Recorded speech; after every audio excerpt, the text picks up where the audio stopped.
What is going on, everybody? Today's a very serious topic, and hopefully by the end of this video I'm going to help you identify several red flags that you should be looking out for in a job description before you actually accept an interview or accept a position, so that you don't end up with something that I like to call a data analyst horror story.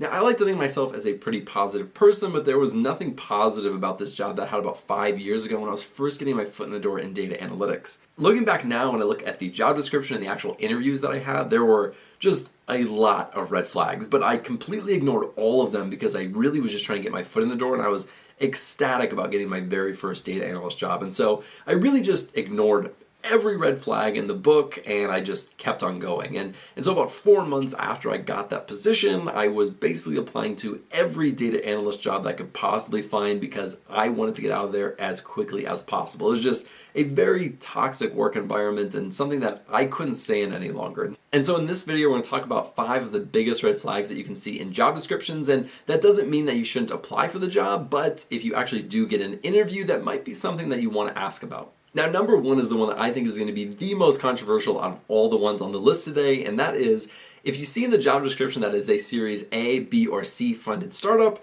that may be a major red flag.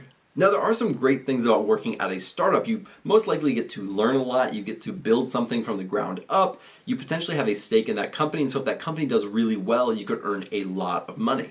And so one of the biggest red flags about working at a startup is job security, and that is pretty important for a lot of people. I mean, imagine if you got this amazing job at a startup and you were super excited to go in and you're in there for about a month, and all of a sudden they make the announcement that either they lost their funding and so they're going out of business, or they got acquired by another company and unfortunately you just were not part of that acquisition and so you're out of a job. That happens all the time, especially with Series A. They typically lose funding and then they go out of business because of lack of revenue, or with Series C, they're starting to grow and then they get acquired by a larger company, and so that happens all the time. And so that's why I think it is a red flag for the vast majority of people, because honestly, you don't know if you're going to be working there for a month or for 3 years or somewhere in between. It definitely has a lack of security in that job. Number 2 is that the job description basically has every skill a data analyst could possibly have, and they want you to have 3 years experience with all of them.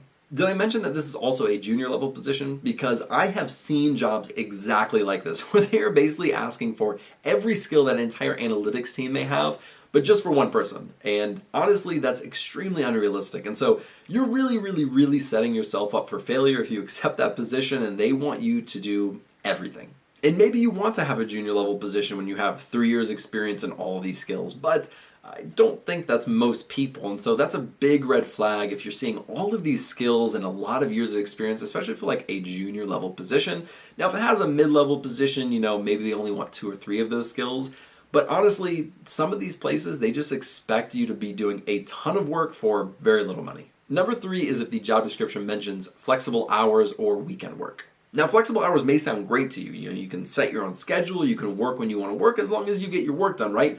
Well, not really. Typically, that means it's flexible for them to call you whenever they need you. So if a client needs something the next morning, they can call you at 8 p.m. at night and say, hey, we need this report to be run, or we need this dashboard to be created, and you need to do it because you're basically on call all the time. Now, I'm going to say that's a red flag for just about everyone, because I don't want to work at 8 p.m. at night, and I'm sure you don't as well, but that does happen in those types of positions. Now, there's going to be that one person in the comments who's like, well, I work flexible hours and I love it, and it absolutely is perfect for me.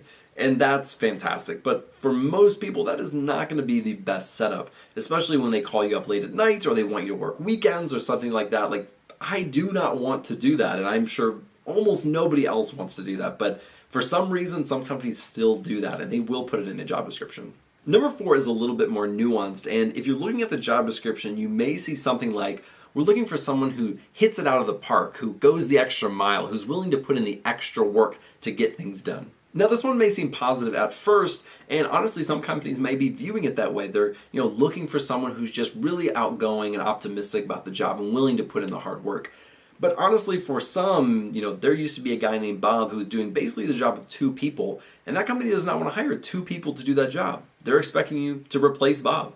And so now you're coming into this position and they want you to go the extra mile. They want you to put in that extra work. And they want you to be somebody who comes in and is a rock star. So that kind of language can be really tricky because genuinely they may be looking for someone who is actually going to put in the extra mile. Now this one is definitely a red flag to me, but I don't think it would stop me from actually applying to the job. I would just ask about this in the actual interview and say things like, what does the actual workload look like?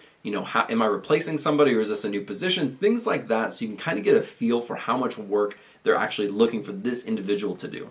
And number 5 is one that I have seen a lot recently, and it's when a job description has a lot of buzzwords like the cloud, algorithms, big data, but they have no actual skill sets listed, and so it's very, very ambiguous in what they're actually looking for. Now, why is this a major red flag? Well, most likely this is a company who has not leveraged their data a lot in the past, and so they don't know what skills you actually need. And so this company is saying, hey, we need some data analyst or data scientist to come in and basically tell us everything we need to know about our data. Now, no, we don't have good data infrastructure or data documentation, and we have no data pipelines, but whoever we hire, they're going to come in and do all of that. And honestly, that happens a lot, especially at smaller companies where they just expect one person to do everything. And you do not want to be that person, because although you may try to learn it all and do it all, it most likely is going to end in failure. And their expectations are that you're going to come in and do all of it, and most likely you won't be able to do any of it. Now, those are all the red flags, and listen, you guys are very smart people. You do not need me to tell you what jobs to apply for or not apply for, and that is not what I'm trying to do. What I am trying to do is just alert you to some of the red flags that you might see in job descriptions and ask it when you actually get into the interview. Ask the interview these questions so that you can know if they are just red flags or if they are actually going to turn into a data analyst horror story, which I do not want you to go through what I went through. I promise you it was not fun, and I want you to have successful careers in places that you enjoy and places where you're going to be happy and content to work for a long time. So thank you guys so much for watching this video. I really appreciate it. If you like this video, be sure to like and subscribe below, and I'll see you in the next video.